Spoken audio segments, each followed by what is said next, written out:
Hello, my lolly pops. My name is Kelsey2000, and hi. I know it's been years, ages, decades since I last uploaded, and to be honest, I don't really have much of an excuse. Actually, I'm still gonna give one because how else are we supposed to explain things? But I don't know what to post on my channel till I get what I need to create better content, the content I want to put on my channel, because all I have to work with until I get what I want is my light, which is providing my lights, and my phone to create videos, because I don't know how to upload on my computer. But anyway, I figured what better way to come back to my YouTube channel than to tell a story. Now, I told my two great story is that in my life, I know my life is pretty boring, of, worst project ever, and how I lost my best friend. But I had an idea to tell a story of how I used to prank my little brother, Andy, or as some of you might know, Andy So Random.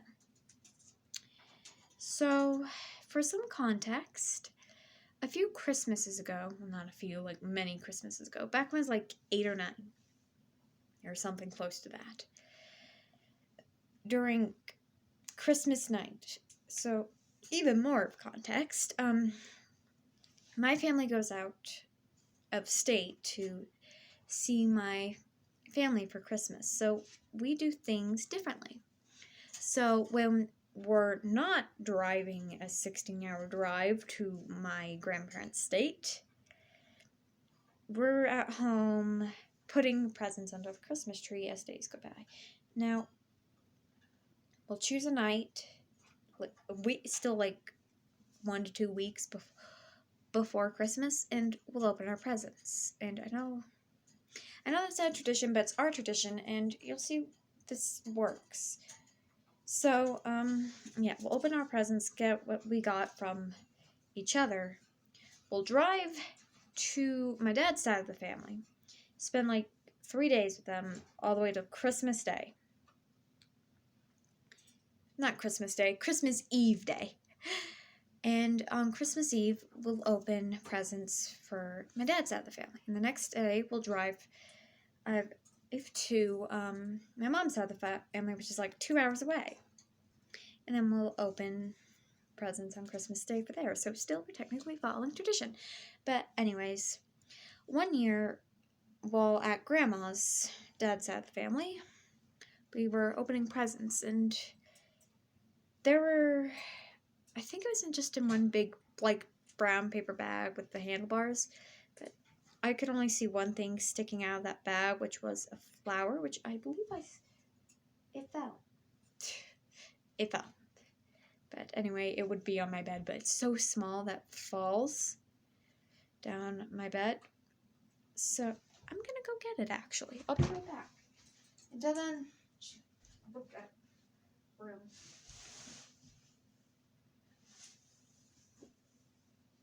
There you are.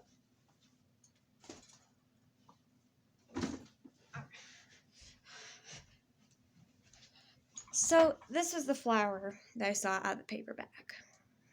Because when I was little, my mom would get me these kinds of flowers, and they'd hang from my bed. They still do, because they're family to me. But yeah, all I could see out of that brown bag was this flower. But this wasn't all that was in the bag. So I take the bag, eat that. But anyways, I open the bag, and I pull out a doll. It's not like your regular small doll. It's like one of those big dolls. It's still a plush doll, but anyway, so it looked like this. It had, like, ballerina shoes on, so, like, but pink.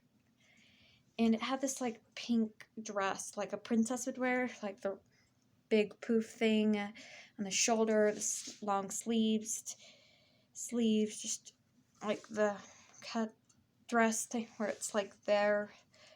and then down, and then the floof part of the dress, the gown part. I can't describe a dress, obviously, but anyways. It also had, weirdly enough, it wasn't my color hair, it was blonde. Blonde curly hair that you couldn't straighten out if you tried to brush it. And for the face, it was a picture of me smiling. So basically, all you could see was this, but without these kinds of glasses. I love the doll, even though I found it creepy. And yeah, my whole family found it creepy. I don't know if my dad, but oh well. Anyways, so later in the year, I'm having a sleepover with my old best friend that was the friend in that best friend story of how my best friend left me. So I need to watch that story again, actually, see if I said why she stopped being friends with me. Oh well, getting off topic again. So yeah, we were having a sleepover and she finds the doll. She says it's creepy, and she gets the idea to play a prank on me with it. At the time, we were into ghosts and hauntings and all that. But, anyway. So, I think we were going downstairs for food. All I know is we were going downstairs. And she says she'll be right back. She goes into my room. Now, I'm at the top of the staircase. My door is open. I can see her. Now, we left the door in, the middle of the floor, basically where I'm sitting now. Or something like that. And she kicks it. She moves it deliberately. And I see her do this. And she comes out with this expression of, "Oh my lord." And she's like, "The doll moved on its own." I'm like, "No, it didn't. I just saw you kick it." And she's like, "No, I'm serious, Kelsey. It moved. It moved." And I'm like, sure, whatever. But she eventually started to move it more, and I still didn't believe it. But we thought it would be a great idea to prank my little brother Andy with it, because he was 6, possibly, at the time. We loved pranking him during our sleepovers at least once. We even pranked my older brother. It wasn't much of a prank. But yeah. We'd take the doll, and we'd have 3 specific places we'd put it. Well, actually 4. The first spot is when we introduced him to him. We brought the doll to him and told him it was haunted, and that he could have it. So we give it to him. That's the first spot, because we'd usually like to give the doll to him. So he didn't believe us, and so he took the doll and threw it down the stairs. And we told him that he made the doll mad, because it was possessed, and he didn't believe us. So we'd move it, and every time we move it, we'd go downstairs in a panic or wherever it was and be like, "The doll moved, Andy. You made it mad. It's after you." So the second place that I can remember putting it was in a crib.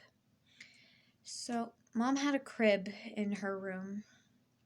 I think she just had to have it there for a while, and we'd put it in the crib, move it around a bit, and he would just be like, "Wow, okay." And then we'd move it into my parents' bathtub and be like, "It moved again." So yeah, anyway. Yeah. And he'd slowly start to get more panicky and paranoid. And the last place we put it was in his room. We deliberately set her up on his bed and take a toy, put it under her arms, and something like that. Excuse me. We weren't going to grab a knife and be like, but yeah, he would grab the toy, throw it across the room, take the doll, and throw it out of his room. And we did that for so long till my mom said I was too old to have that doll. Now, the funny thing about her taking away the doll was, I had another doll kind of just like it. Not as creepy. It was like the same size as the doll, but it was a strawberry shortcake. And once the creepy doll was gone, the haunted doll, we'd say that the ghost had possessed that doll, and we'd play the same pranks, and she'd play a few pranks on me too, saying that I would, because Ginger had like this, obviously not her real name, because even though we're not friends anymore, I still respect her privacy. But anyway, would like to sit in my parents' bathtub for some reason. I don't know why, but she did. Anyways, she'd say while I was sleeping, I'd sleepwalk upstairs, sneak into my parents' bedroom, and just sit in their tub. And we had this thing where we'd pretend ghosts were with us, like, all the time and whatnot, and we had this thing where there were evil ghosts trying to get our DNA, and how they did that was in 3 shots, so we couldn't allow that. And she said one night while I was sitting in the tub sleeping, because apparently I slept walked to it, the ghost took my DNA with it. Yeah. We did silly pranks. I think once we tried to get him to pee his pants, but it makes me think of another prank we did. If you want to hear that, a prank about the dream prank, I'll call the video if you guys want it. I'll upload it. And then I can even add in the small story of how we pranked my older brother. So, yeah, I'm sorry it took so long to upload. I just don't know what to post on my channel. And this new phone is awesome because I'm 12 minutes. Yes. Okay, but thank you for joining me, and I will see all you, my lovely lollipops, in my next video. Oh, bye.